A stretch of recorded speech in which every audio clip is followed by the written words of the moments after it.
Hello, race fans. Welcome to another edition of Race Face Drive-In 5 here on raceface.tv. As always, in the podcast host chair, I'm Jacob Seelman.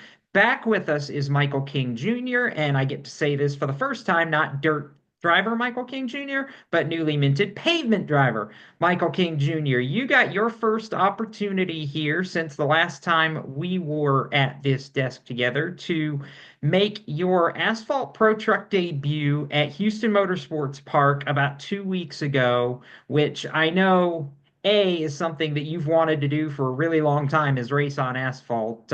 So you were bubbly going into this, but just take us through what that experience was like, how you felt, how it was different. I know, even though the end result of the night wasn't necessarily what you hoped it would be, the learning experience across the board was huge for you.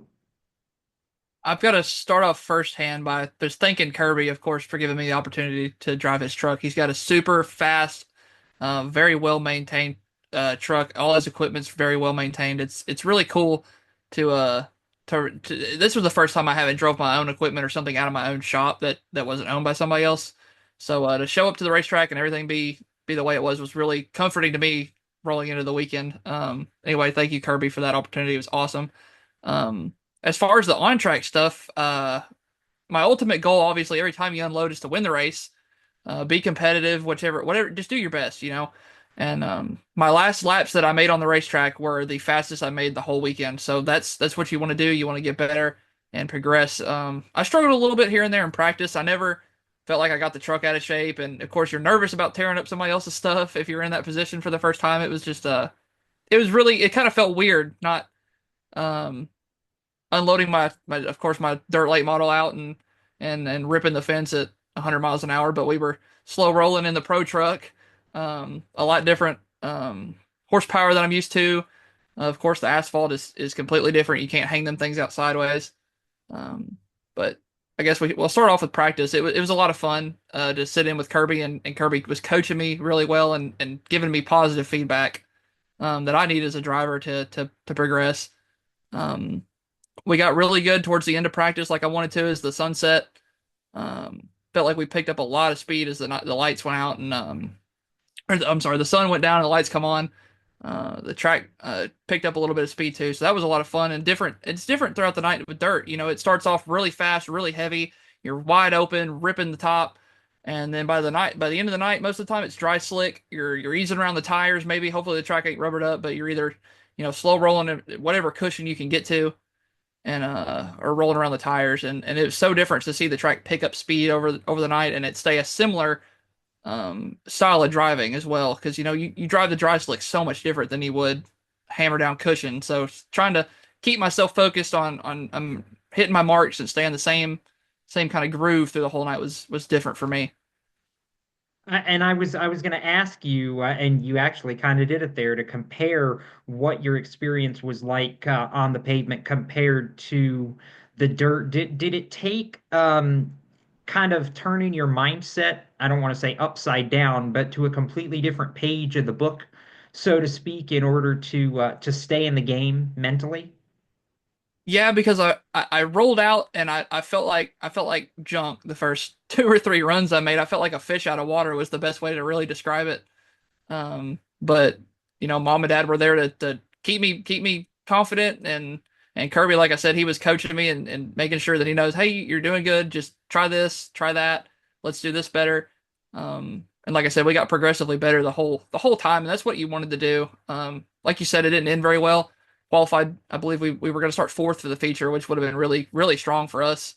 And I was going to start right behind the guy that ended up winning the feature, so I would have gotten a lot of good track time following him and learning how to manage traffic and passing guys. We got. I'll just go ahead and talk about it, I guess, since I brought it up. The MSD box unfortunately went out on us getting ready to go for the feature. Just didn't have enough time to change it. Shout out to Houston Motorsports Park though. They held the cars on track for two or three extra caution laps pacing, just trying to get us out there and get going, but unfortunately just wasn't meant to be. I know, like you said, technical issue keeps you from running the feature, mechanical issue, I should say. But do you feel like before that, the lapse between practice and the preliminary stuff on Saturday that you got, do you feel prepared? We know you're going to get a couple more opportunities this summer to be able to get back in the truck. I mean, do you feel prepared and comfortable enough that next time we see you, you'll be able to jump in and feel right back up to speed again? It's like I told Kirby, I said we won't be fighting my inexperience of driving this time. We're gonna go in and we are gonna be ready to kick butt and chase a trophy this next time, which I believe is gonna be in June. So I've got a couple more months to prepare myself and get as much practice on iRacing as I can and mentally just and hone in on that as alongside with my dirt late model stuff. So we've Mhm. I think we're gonna have a really good chance of winning when we go back down there. We know that's coming. Obviously, the month of May comes before June. We, I assume, are going to see you back in your dirt late model at some point this upcoming month. Are we sure, or at least do you have an idea of what you want that to look like yet? We should be, weather permitting, at least next weekend, at the Mississippi State Dirt Late Models. They'll be at Greenville, Mississippi. We'll be there. Um, we haven't lined out. My work schedule's been kind of chaotic the last couple weeks, and I've got to line up my on-call schedule for the rest of the month. But we should be. I know for sure next week we'll be racing at Greenville, but we haven't lined out a set date yet. But we will be racing any weekend that I'm not working. And let's make a point real quick too. This weekend, you get to have a little bit of fun and go take in both the high limit doubleheader at the dirt track at Texas Motor Speedway and take in 3 days of NASCAR action at TMS at the mile and a half track as well, which I know you've done kind of the last couple years, but it's rare that we get to say, "Hey, Michael King gets to go be a race fan for a weekend." This is the one, it's what I tell mom and dad, and all my buddies. This is the one weekend a year I get to go and just kind of chillax at a racetrack and have a good time and hang out with some friends and stuff like that. With my own schedule, of course, it's so hard when you're racing to get to be a fan too, outside of just watching on Sundays and Saturdays at the racetrack. Um, but getting to go and especially thank you to the Haas Factory team for letting me come down and hang out with them this weekend. It's going to be a lot of fun. Looking forward to that. I'm really looking forward to tomorrow getting to go see my first ever 410 sprint car race. I watched 360s, I watched 305s, but it's nothing like the 410s, especially the high limit series. With you're gonna have Rico, Brad, Sweet, Larson, Casey Kane's gonna be there, Ricky Stenhouse. It's gonna be a lot of fun, and it's gonna get me a good idea of what to expect at the comp cam race at 67 here in a couple weeks. Mhm.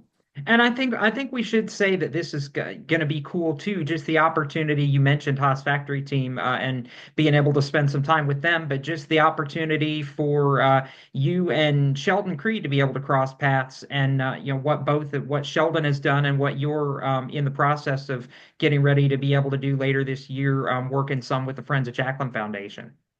Yeah, I'm really excited to get to talk to Sheldon about some of his experiences working with FOJ. And I've been working a little bit behind the scenes with Dennis to try to set some stuff up. And unfortunately, my schedule's been so chaotic this year compared to normal.